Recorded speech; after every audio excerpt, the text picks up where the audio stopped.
Thank you, Martha. Good afternoon, everybody. How are we doing today? Who's excited to be here?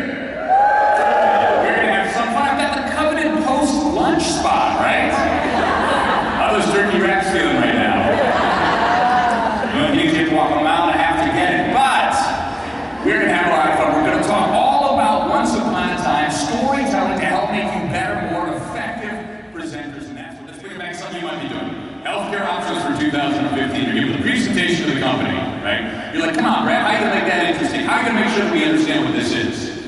This is how people typically do. As an organization, we have the ability to choose between two fundamentally distinct options for our health insurance choices for next year. Option A offers a wide variety of several carriers and health insurance providers at an economically feasible price. Option B offers specialized options to find this plan with personalized service at the expense of higher premiums and payments. Blah, blah, blah, blah.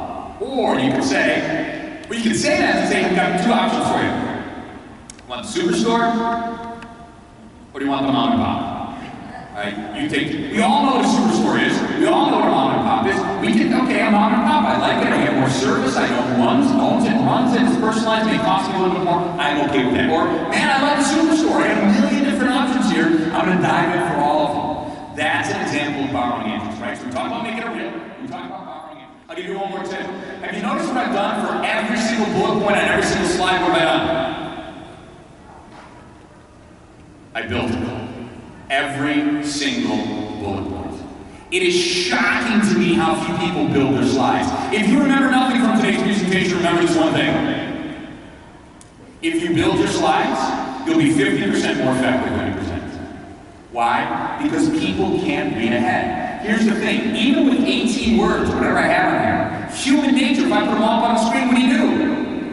You read it. So two bad things happen when you read it. One, when I'm talking about the strategy meeting, do you hear what I'm saying? No, because you're reading the rest of the slide. And two, you're starting to make your own suggestions. You're starting to take your own opinions on, I'm not bringing the story to life. So all of a sudden, I'm talking about strategy meeting, and you see established action plan. And in your head, you're like, what do you mean action plan? We have an action plan. I wrote the action plan. What does he think he is changing my action plan?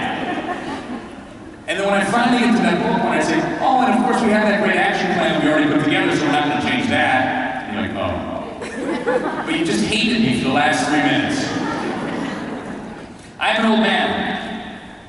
I started working before we had PowerPoint, before we presented on computers. Who remembers how we presented back then? Overhead projectors, remember those? Millennials, an overhead projector is a device that you have to place an acetate on. They're called acetates or transparencies. And you can actually write on those, but your secretary, remember those, would usually type it out for you so you wouldn't have to. Right? Do you remember when we were talking when you presented on overheads? You put the acetate on there, and then you put a solid sheet of paper over it, and you would pull it down one by one. Remember that? An old school one. And then Bill Gates invented PowerPoint. Gestures. As you may have guessed from today, I'm a big fan of gestures. Why do you think I like gestures? Yeah, it's interesting, it attracts people's attention. We're visual types of listeners oftentimes. It can help enhance your tone. See how I did that? It can help enhance your tone. Gestures are great. Here's the mistake that most people make. They make their gestures way too small. And many of us gesture as if our elbows are sewn firmly to the sides of our body. Let me do this. We say things like this. Folks, we have got a huge idea for you today. From top to bottom, we've reoriented everything. We started out over here, now we're in a totally different direction, way over here. It's explosive in terms of what it can do. Release the hands, people. We have a huge idea for you today.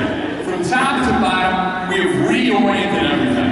We started out over here, and we're in a totally different direction over here. It's explosive in terms of what it can do for us. Now, did that look weird to you guys? Not really, but it feels weird when you're doing it. It's actually hard to get your hands up here, right? It's kind of hard to get your hand, it feels weird, but it doesn't look awkward. And even if I'm just doing it for a small group of people like you guys, this doesn't even look that big, but it feels weird when you're up here. You have to practice doing it and recognize when you think it's weird. We covered a lot of information today. We talked about how to keep it real, about how to strip out the concepts, strip out the theories, strip out the abstract, strip out the jargon, strip out the acronyms. Talk about real things that people remember to tell stories. We talked about how you could beg, borrow, or steal.